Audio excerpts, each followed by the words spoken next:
네, 이번 주는 우리 예수 그리스도의 십자가의 길을 묵상하고 그 고난의 길에 동참하는 고난 주간입니다. 주님의 고난에 동참하면서 앞으로 주님께서 부활의 그 큰 기쁨을 감격함으로 누리시는 주일이 되셨으면 좋겠습니다. 사람들에게는 또 우리 고난 주간 책자가 또 우리 귀한 성도님들에게 배부가 되었는데요. 이 책자의 인물들을 통해서도 위기 가운데서 우리 믿음의 선진들이 어떻게 해왔는지도 우리가 고난주간 책자를 통해서 묵상하셨으면 좋겠습니다. 여러분 혹시 우주 영화인데요, 이 마션이라는 한번 띄워주실까요? 영화를 보신 적이 있으신지요? 이 가상의 이야기는, 이 마션은 화성인이라는 뜻을 가지고 있는데요, 이 가상의 이야기는 화성을 탐사하던 탐사대가 예기치 못하게 이 화성의 모래 폭풍을 만나게 되는 픽션, 가상의 이야기를 영화로 그리고 있습니다. 내용을 짧게 말씀드리자면, 화성까지는 인간이 도달했지만 그 인간은 화성 안에서 모래 폭풍에 휘말려서 결국에는 이 주인공인 마크 와트니가 화성에 갇히게 되는 스토리입니다. 하지만 이 주변에 있는 동료들은 이 화성에 있는 이 주인공이 죽었다고 판단하고 결국에는 화성을 떠나고 지구로 돌아와서 또 뒤이어 이어지는 내용이 쭉 이 마션의 이야기인데요. 이 이야기는 흥미롭게도 이 화성 안에 이 주인공 이 마크라는 사람이 죽은 줄 알았는데 결국에는 살아 있었다라는 내용이 등장하게 됩니다. 모두가 다 이 화성에서 인간의 삶은 어려울 것이다 라고 생각하고 돌아갔지만, 이 우주 한복판에서 죽지 않고 이 마크라는 주인공은 화성에 살아남았던 것입니다. 이 마션이라는 영화 안에서는 이 주인공의 입장에서 그 당시에는 화성에는 물도 식량도 많이 없었습니다. 그리고 지구와 교신할 방법도 기계적으로 없었다고 합니다. 그래서 결국에 이 영화의 결말은 죽음만이 결론일 것 같지만은, 그는 이 주인공은 끊임없이 인간적인 노력을 하면서 화성 안에서 어떻게 해서든지 간에 살기 위해서 노력을 합니다. 하지만 인간적인 노력이 아무리 해도 이 화성이라는 척박한 이 우주, 제 행성의 안에서의 삶은 쉽지 않았습니다. 그 노력에도 잘 풀리지 않았습니다. 결국에 그에게 기다리고 있는 것은 죽음이었을지 모르지만, 이 영화 안에서는 이 지구에서 우연치 않게 이 화성의 표면부를 관찰하던 중에 그 기지에 남아있던 흔적이 깨끗한 흔적을 발견하고 기적적으로 이 영화의 주인공이 화성 안에 살아있구나 라는 사실을 기적적으로 알게 되는 스토리로 진행이 됩니다. 그래서 모든 사람들의 간절한 기도와 사랑으로 인류애를 닮은 영화인데요, 그 인류애를 통해서 이 마션 화성 가운데 혼자 갇힌 그가 기적적으로 지구로 귀환하게 되는 스토리입니다. 이 영화는 픽션의 이야기지만 인간이 할 수 있는 영역에서는 언제든지 갑작스러운 위기와 위험이 도사리고 있다는 사실을 이 영화를 통해서 알 수 있었습니다. 그리고 아무리 인간이 무언가를 열심히 하고 과학적으로 발달하고 뭔가 많은 장비를 갖췄더라도 역시 하나님께서 허락하신 환경이 아니라면 살기가 정말 어렵구나라는 걸 이 영화를 통해서 알 수 있었습니다. 그리고 그가 살아날 수 있었던 한 가지 이유는 바로 그에게 기적이 일어났기 때문입니다. 아무 누구도 그를 만약에 찾지 않고 우연치 않게 그것을 발견하는 그 기적이 없었다면 그 주인공은 화성 안에서 그냥 죽어버리는 영화의 결말로 맞이하게 되었을 것입니다. 이 영화는 기적적으로 그의 생존 소식이 지구로 전달되고 나서 수많은 상황들이 역전되게 됩니다. 그리고 그 기적이 일어나서 살게 되는 스토리가 이 영화의 결말이라고 볼 수 있습니다. 저는 우리 성도님들과 같은 많은 인생의 경험이 있지는 않지만, 제가 지금까지 느꼈던 절대적 진리 중 하나는 하나님의 말씀 안에서 찾자면 우리 인생에서는 반드시 기적이 필요하다라는 것입니다. 연약한 인간은 어렸을 때 한번 생각해 보십시오. 제가 어렸을 때는 왕사탕이라는 사탕이 있었는데 그거를 먹다가 목에 걸릴 뻔한 적이 꽤 있었습니다. 지금은 과학적으로 어린이들이 위험하니까 그거를 먹이지 않겠지만은, 옛날만 해도 그런 왕사탕이나 목에 이물질이 껴가지고 그냥 바로 죽을 수 있을 만한 불량식품들이 굉장히 많이 있었습니다. 그래서 어렸을 때 음식을 잘못 삼켜서 목이 막혀서 질식해서 쉽게 죽어버릴 수도 있었습니다. 하지만 기적적으로 저도 그 사탕을 뱉어가지고 살아있고요. 그리고 또 어렸을 때 이어폰을 꽂고 가다가 이어폰에 집중한 나머지 차가 지나가는 걸 못 보는 겁니다. 그래서 결국에 제 코앞에까지 차가 이렇게 지나간 거예요.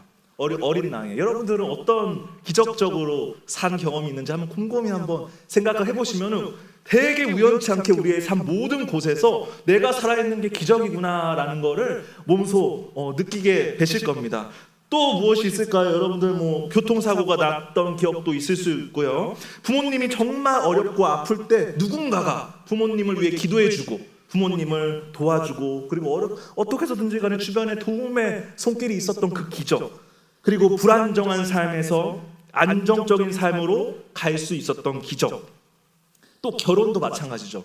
결혼할 수 있는 것도 하나님께서 주신 우리에게 보면 기적이라고 할 수 있습니다. 기적과도 같은 선물이 정말 많은데 우리 마음속에는 늘 큰 기적과 눈에 보이는 가시적인 기적, 그리고 내가 원하는 만큼의 성과가 나와야 되는 그런 기적만을 우리는 늘 생각을 하곤 합니다. 하지만 오늘 말씀을 통해서 하나님께서 우리에게 주는 기적은 바로 주님의 은혜라고 할 수 있습니다. 매번 큰 기적을 바라는 것은 교만이지만 평상시에 수많은 하나님께서 주시는 은혜를 경험하고 나누고 감사한다면 하나님께서 우리의 삶 전반부에 주신 큰 기적들을 우리는 발견할 줄 믿습니다. 우리 성도님들은 어떤 기적을 기억하십니까? 오늘 말씀을 통해서 고난 주간에 나의 어려움을 밝히 비추는 주님의 능력을 바라보시기를 소망합니다. 우리 1절의 말씀을 한번 볼게요. 1절의 말씀 한번 제가 읽어드리도록 하겠습니다. 여호와는 나의 빛이요 나의 구원이시니 내가 누구를 두려워하리요. 그리고 그 두려움을 이기시는 여호와를 내 생명의 능력이라고 오늘 말씀을 통해서 이야기하고 있습니다. 이 시편의 고백에서 여호와는 빛이시다라고 말씀하고 있습니다. 빛은 많은 기능을 가지고 있습니다. 무엇보다도 우리 집안의 어두운 곳을 밝게 비추는 기능이 있고요. 여러분들이 귀가하실 때 안전하게 갈 수 있게 그 불빛이 없으면 집에 가는 길도 굉장히 껌껌할 텐데 어둠을 물리치고 밝히는 기능이 있는 것이 바로 빛이라고 할 수 있습니다. 하나님이 바로 그런 빛과 같다라고 오늘 말씀을 통해서 이야기하고 있습니다. 하나님께서는 우리의 어둠을 물리치시고 구원과 생명의 기쁨을 주신다는 고백의 말씀이 담겨져 있습니다. 빛 되신 하나님께서는 요한복음 1장의 말씀을 기초하여서 빛이신 예수님을 이 땅에 보내셔서 우리를 위해서 참된 생명과 구원을 얻게 하셨습니다. 또 1절의 뒤이어 말씀을 보면 무엇을 두려워하느냐라고 말씀하십니다. 내가 누구를 두려워하리요? 라고 말씀하고 계십니다. 여기서 능력에 해당하는 생명의 능력이 되신 하나님을 표현하는 부분인데요. 여기서 능력에 해당되는 히브리어는 마오즈라고 읽습니다. 이 뜻은 안전한 장소와 보호, 요새를 의미하고 있습니다. 개역개정 외에서도 피난처라는 뜻으로 번역이 되고 있습니다. 우리가 1절을 보았을 때 우리가 인생을 살아가는 데 있어서 우리가 어떤 마음가짐으로 어떤 자세로 살아가야 될지를 우리가 살펴보기를 원합니다. 어떤 위기의 상황과 환난의 날이 올지라도 우리의 능력 되시는 하나님을 의지하고 믿음으로 나아가야 된다는 것을 1절을 통해서 우리는 알 수 있습니다. 세상을 살면서 내가 가장 두려워하는 결과이자 과정이 있을 것입니다. 경제적인 부분이 있을 수 있고 또 일하면서 여러 관계적인 부분이 있을 수 있습니다. 건강에 관련된 부분도 있을 수 있고 자녀에 대한 부분, 불확실한 미래에 대한 부분까지 우리를 어렵게 하고 두렵게 만들고 마치 긴 어두운 터널 가운데 내가 있는 것은 아닌지라는 생각을 들게 하는 상황들이 정말 많이 있습니다. 하지만 우리는 하나님을 믿고 있고 하나님을 든든하게 믿는 우리는 하나님이라는 절대적인 백그라운드가 있다는 사실을 기억하시기 바랍니다. 모든 고난 가운데 예수님은 죽으시고 끝난 것이 아니라 모든 고난을 이기시고 승리하신 예수 그리스도를 기다려야 한다는 것입니다. 희망이자 구원의 빛을 항상 허락하시고 우리에게 주실 우리 어둠 가운데 빛이신 예수 그리스도를 기대하시기 바랍니다. 우리 2절과 3절 말씀 우리 성도님들 한 마음으로 다 같이 읽어보도록 하겠습니다. 시작. 악인들이 내 살을 먹으려고 내게로 왔으나 나의 대적들 나의 원수들인 그들은 실족하여 넘어졌도다. 군대가 나를 대적하여 진칠 때라도 내 마음이 두렵지 아니하며 전쟁이 일어나 나를 치려 할지라도 나는 여전히 태연하리로다. 아멘. 오늘은 악인들이 내 살을 먹으려고 내게로 왔다. 나의 대적, 나의 원수들이라고 표현이 되어 있습니다. 또 군대가 나를 대적한다라고 말합니다. 전쟁이 일어난다라고 말씀에 표현되어 있습니다. 이 말씀의 배경은 바로 하나님의 기도의 용사인 다윗을 잡기 위한 악의 세력의 형국을 묘사를 해놓은 것인데요. 그럼에도 불구하고 이 모든 앞선 위기의 상황은 그의 마음을 요동치게 상황이 나빠지건 좋아지건 하나님을 여전히 잘 따라가고 있음을 스스로가 알고 있었습니다. 그는 주변의 어려운 상황과 부정적인 것에 집중한 것이 아니라 빛이시고 구원이신 하나님을 바라보면서 전진하였습니다. 그래서 그의 마음 상태는 여전히 나의 능력이신 하나님이 계셨으니 저는 여전히 마음에 평안이 있습니다 라고 고백하고 있는 것입니다. 우리가 잘 아는 찬송가 예수를 나의 구주 삼고라는 그 찬송가를 지은 페니 크로스비의 고백을 우리는 알고 있을 것입니다. 그녀는 의사의 실수로 자신을 실명하고 어둠 가운데 있었지만 내가 육신의 눈을 잃었기 때문에 오히려 하나님을 더 선명하게 바라볼 수 있었다라고 고백합니다. 이집트의 총리로 결말을 맞이한 요셉을 생각해 보십시오. 창세기 50장 20절에 당신들은 나를 해하려 하였으나 하나님은 그것을 선으로 바꾸셨습니다 라고 말씀의 고백을 하고 있습니다. 이것으로 많은 백성들이 생명을 도리어 구원하게 하셨습니다 라는 고난을 오히려 주님의 은혜로 여기는 말씀을 적어놓고 있습니다. 인생의 황금기에 정말 어려움을 겪은 요셉의 이야기, 결국에 하나님의 말씀을 따라가니 그 고난의 길을 이겨내고 총리의 자리까지 올라가게 되었던 것입니다. 사랑하는 우리 향기로운교회 성도 여러분, 외면받는 삶, 또 혼자 있는 듯한 이런 많은 느낌과 이 세상이 주는 상실감과 우울감과 이 좌절감은 세상적인 논리로 보면은 이것은 문제이고 우리가 꼭 저 사람은 정신적인 문제가 있고 약을 먹어야 된다는 그런 처방보다는 우리가 어려움을 겪고 있을 때 오히려 기도의 자리에 나오고 하나님을 더 선명하게 바라볼 수 있는 것이 바로 우리의 고난이 아닐까라는 생각을 꼭 품을 수 있는 우리 귀한 우리 크리스찬 우리 향기로운 교회 성도님들이 되시기를 간절히 소망합니다. 임박한 위기와 급작스러운 위기를 만나면 우리는 본능적으로 우리를 구할 대상, 이 믿을 대상을 찾기 마련입니다. 무신은 혼자이어도 예수를 믿지 않아도 내 의지와 상관없이 망망대해 바다에 만약에 빠지게 된다면 당연히 그는 숨쉬고 살기 위해서 구조선을 찾을 것이고 구명조끼를 찾게 될 것입니다. 이것은 누가 시켜서 하는 것이 아니라 바로 본능적인 것입니다. 어찌 보면 하나님이 우리에게 주신 이 본능은 내가 살기 위해서 주시는 본능이 아니라 하나님을 더 붙잡고 정말 기적적인 하나님의 역사하심을 붙잡으라고 하는 본능을 우리에게 주신 것인지도 모르겠습니다. 하나님만이 나를 살리신 유일한 분이시고 구원이라는 것을 깨닫게 하기 위해서 우리에게 살기 위한 본능을 주셨을지도 모릅니다. 인생이라는 대항해 속에서 우리는 인간의 도움만으로는 살아갈 수가 없습니다. 오로지 주인이신 하나님을 우리는 찾아야 하고 가장 절박한 항해 속에서 정말 아무것도 안 될 수 있는 그 항해 속에서 우리의 갈피를 알려주시고 평온을 주시는 분이 바로 하나님이심을 믿으시기 바랍니다. 우리가 4절과 6절의 말씀을 뒤이어 한번 볼 것인데요, 신뢰에 대한 말씀입니다. 한번 제가 천천히 한번 읽어드리겠습니다. 내가 여호와께 바라는 한 가지 일, 그것을 구하리니 곧 내가 내 평생의 여호와의 집에 살면서 여호와의 아름다움을 바라보며 그의 성전에서 사모하는 그것이라. 여호와께서 환난 날에 나를 그의 초막 속에 비밀히 지키시고 그의 장막 은밀한 곳에 나를 숨기시며 높은 바위 위에 두시리로다. 이제 내 머리가 나를 둘러싼 내 원수 위에 들리리니 내가 그의 장막에서 즐거운 제사를 드리겠고 노래하며 여호와를 찬송하리로다. 아멘.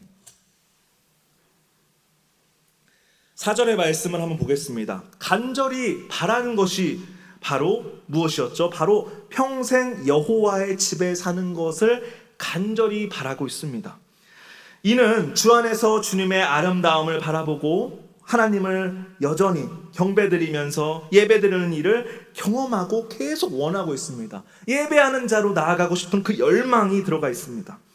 뒤이어 5절과 6절도 하나님께서 기적적으로 나를 보호하여 주시고 정말 아무도 안 도와주실 때 하나님이 나를 도와주시는구나, 하나님의 보호에 대한 감사함이 드러나 있습니다.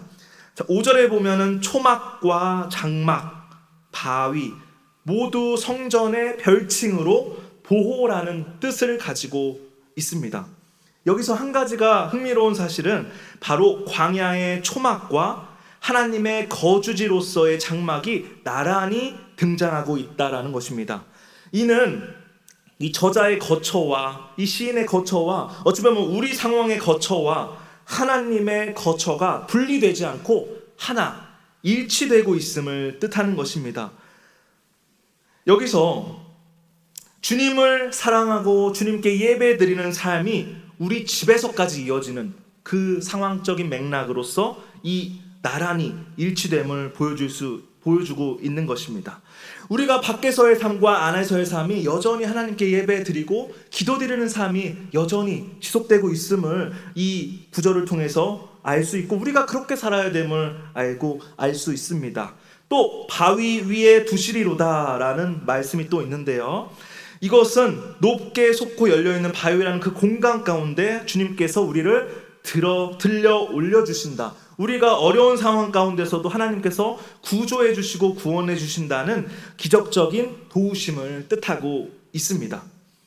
이 말씀을 읽으면서 저 역시도 평상시에 정말 하나님께서 많이 주시는 은혜가 있지만 하나님께 우리가 무난하게 예배드리고 무난하게 신앙생활하는 것에 대한 그 하나님께서 회개하라는 말씀으로서 주신 것임을 저는 몸소 깨닫게 되었습니다.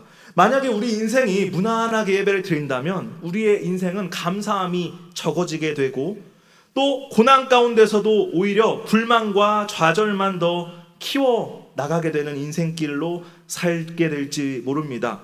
또 우리가 만약에 미래에 대해서 우리의 인생과 우리의 세속적인 삶에 대해서 더 욕심을 내는 것에 초점을 둔다면 우리의 미래는 또 고달파진다는 사실을 꼭 명심하셨으면 좋겠습니다. 세상은 지금 고생하고 나중에 편해라 라고 말합니다. 이 세상의 논리에선 맞습니다. 젊었을 때 어찌 보면은 예배 드리고 우리 주일학교도 마찬가지죠. 학생들이 주일에 예배 안 드리고 오히려 학원에 더 나가고 어찌 보면 지금 현재 더 충실하면 나중에 더 편해진다라는 이 세상적인 논리에 대해서 이야기하지만 세상의 논리는 맞을 수 있겠지만 주님의 논리에서는 다릅니다. 그 고생이 만약에 예배를 등한시하고 예배를 무난하게 하고 기도를 등한시하고 기도를 그냥 무난하게 평범하게 한다면 그것은 우리의 인생의 목표들은 그건 욕심이 될 수 있습니다. 그래서 우리는 더 낮은 자리에 이 고난 주간에 기도와 예배 자리에 더 헌신해야 되고 우리가 세상의 논리를 따라가고 있는 게 아닌지 늘 주일 말씀을 통해서 늘 도전받아야 되고 말씀을 통해서 우리가 항상 깨달아야 합니다.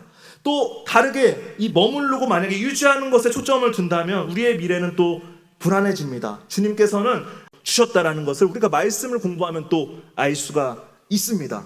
하나님께서는 우리에게 어려움을 주시는 분이 아니라 이 세상을 하나님이 원하시는 하나님의 나라, 정말 주님이 원하시는 정말 세상에 어떠한 세속적이고 사탄의 속상임이 없는 정말 아름답고 마치 아담과 하와가 태초에 그 에덴 동산에서 하나님의 말씀에 순종했을 때 그 누렸던 그 평화의 마음을 주님께서는 여전히 죄 가운데 있는 죄인 가운데 있는 우리에게도 계속적으로 이렇게 말씀으로 계속 도전하게끔 주고 계신 것입니다.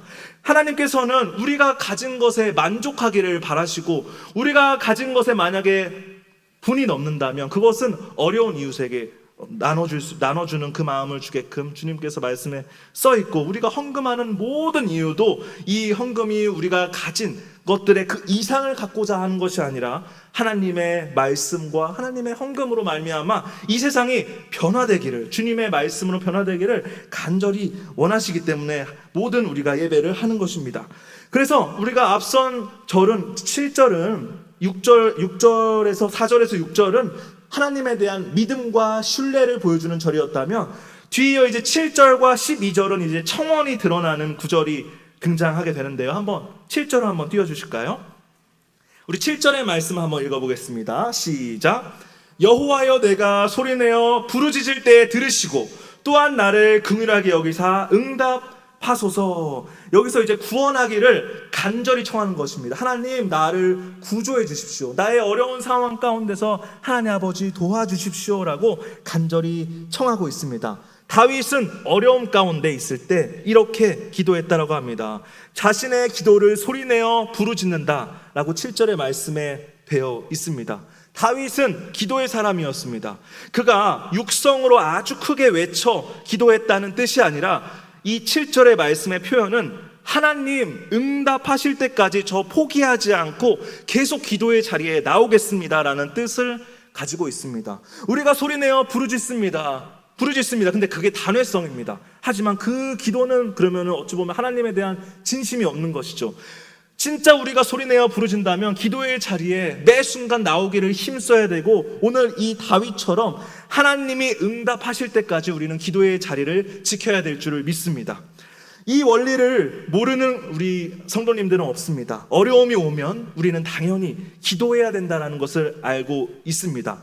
하물며 평상시에 기도하지 않던 사람도 위기 가운데 있다면 당연히 기도의 자리에 나오겠지라고 막연히 생각합니다. 하지만 통계적으로 봤을 때 우리가 고난과 어려움 상황에 처한다 할지라도 모두가 기도의 자리에 나오지는 않습니다. 왜 그럴까요? 모두가 기도의 자리에 나오지 않고 오히려 기도의 자리에 나오지 않고 하나님을 원망하고 분노를 갖는 사람도 있다라는 것입니다. 이 두려워하는 마음, 내 미래에 대한 불확실성, 하나님 해주시겠지라는 그 막연한, 그리고 내 노력이 없는, 그리고 내 최선이 없는 그 기도와 그 예배의 태도, 기도의 자리에 나오지 않는다면 우리가 어찌 보면 하나님께 간절히 기도하고 있는 것이 아니라 하나님을 원망하고 분노의 자리에 있는 우리가 될지 모른다는 생각을 늘 우리 마음속에 한번 점검하기를 원합니다. 제가 교회를 다니고 우리 믿는 지인들을 만나보면 이 느끼는 대부분이 이분들의 예배 자리를 참여 못했다라는 것에 대한 아쉬움은 거의 없고요, 교회 시스템과 성도 관계에 대한 원망이 굉장히 많다라는 것입니다. 이는 복음을 전하는 자로서 만약에 예배의 자리를 참여하지 못한 것에 대한 그 안타까움이 없다라면, 그거는 반대로 말하자면 하나님께 계속 원망하고 있다라는 것밖에는 안 된다는 것입니다.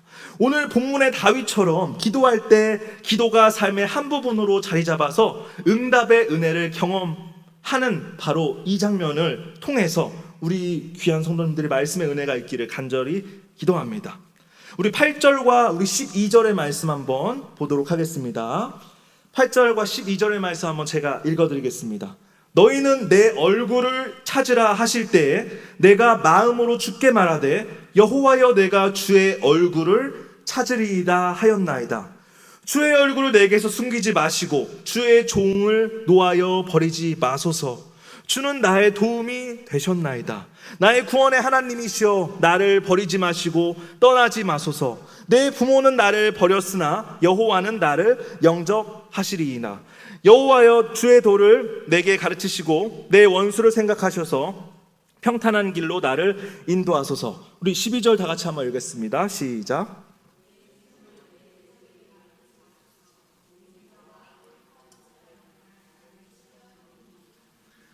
맞습니다. 하나님께서는 우리의 최후의 보루가 되시고 늘 함께 하신다는 사실을 이 위기의 상황 가운데 있는 다윗의 시편을 통해서 몸소 우리가 알기를 원합니다.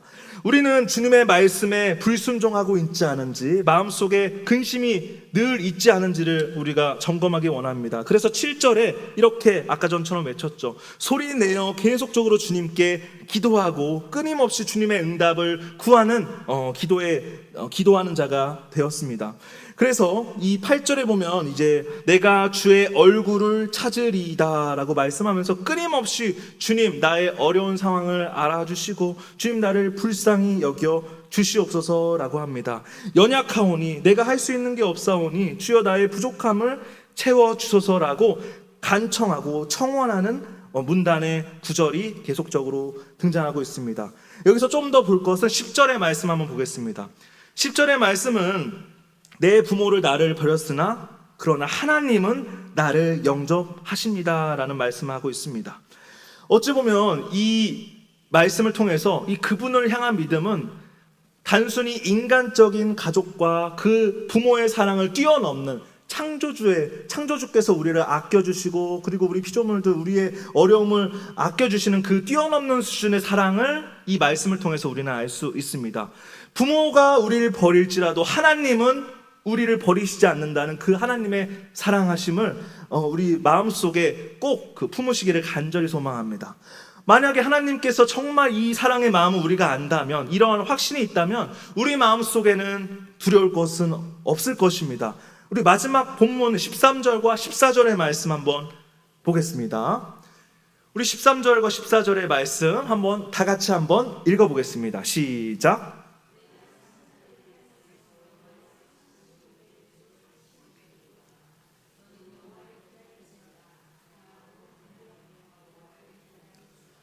네, 아멘. 마지막으로 주님께서 자신의 확신의 고백과 요청을 하는 부분이 나와 있는 말씀인데요.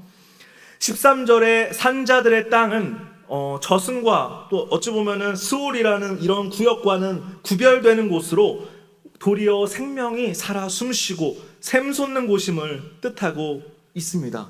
바로 이곳에서 내가 산자들의 땅에서 하나님의 선하심을 본다라고 말씀하고 계십니다.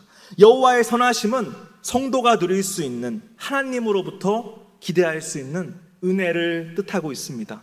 뒤이어 14절에 너는 여호와를 기다릴지어다. 강하고 담대하며 여호와를 기다려라. 다시 말해서 하나님께서는 우리 성도님들에게 두려워하지 말라라고 말씀하고 계신 것입니다.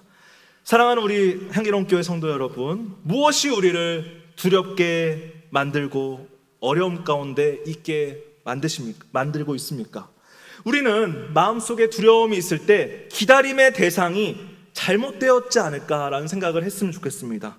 만약에 기다림의 대상이 살아계신 하나님이 아니라 무언가 상황적인 맥락, 인간적인 맥락에 만약에 기다림의 대상을 두고 그 기다림의 대상에 내가 바라는 물질적인 상황 또 아니면은 내가 바라는 내가 주가 되는 상황들을 만약에 기다림의 대상에 둔다면 우리는 두려워하면서 이 세상을 살아가다가 결국에는 여러 질병과 정신적인 부분도 고통을 받으면서 이 세상을 떠나게 될지 모릅니다. 우리 하나님을 믿는 우리 성도님들은 살아계신 하나님을 기다림의 대상으로 두시기를 간절히 소망합니다. 살아계신 하나님을 기다림의 대상으로 두었을 때 우리는 다윗과 같이 마음에 평안이 찾아오고 주님께서 해 주실 것이야. 주님, 내가 지금 이 상황 가운데 어렵지만 주님의 뜻이 있을 것입니다. 나는 마음이 태어납니다. 라는 그 마음속의 확신을 오늘 하나님을 우리 기다림의 대상으로 두며 우리 확신을 가지시기를 간절히 소망합니다. 빛 대신 하나님을 기다리고 믿는 자는 바로 산자들의 땅에서 사는 자들입니다. 여호와의 선하심을 기대하며 사는 자들입니다. 오늘 본문의 말씀처럼 내 상황적인 맥락, 내 인간적인 맥락, 부모님이 자신을 버릴지라도 하나님께서는 우리를 맞이하여 주신다라는 그 진정한 하나님의 사랑이 마음에 있으시기를 간절히 소망합니다. 고난주간 예수 그리스도를 통해서 우리를 위해 죽으시고 십자가 그 길, 사랑을 보여주시는 예수님의 길을 보며 우리는 하나님을 더 의지하며 오로지 주인이신 하나님 아버지만을 기다리고 기도하며 예배하며 나아가기를 간절히 소망합니다. 우리 합심하여서 잠깐 기도하도록 하겠습니다. 하나님 아버지 감사합니다. 고난 주간에 항상 우리와 함께 하신 하나님의 사랑을 우리가 보고 느끼고 그 십자가의 그 좁은 길을 우리가 묵상하고 그리고 예배드리며 늘 기도하며 나아가고 있음을 하나님 아버지 우리가 믿습니다. 우리의 최선과 우리의 노력이 무난하게 기도하는 것이 아니라 하나님 아버지 앞에서 열정과 끝까지 주님이 응답하시고 주님의 얼굴을 하나님 아버지 볼 때까지 마음을 다해서 기도할 수 있는 기도의 용사로 다윗과 같이 세워주시고 기도의 자리를 지키게 하여 주시옵소서. 우리 하나님은 우리의 빛이시고 구원이시고 생명의 능력이심을 믿사오며 모든 기다림의 주체가 하나님 아버지 나의 의가 아니라 오로지 예수 그리스도의 섭리와 예수 그리스도의 뜻임을 우리가 기대하며 나아갈 수 있게 하여 주시옵소서. 이 모든 말씀 예수님의 이름으로 기도드리옵나이다. 아멘.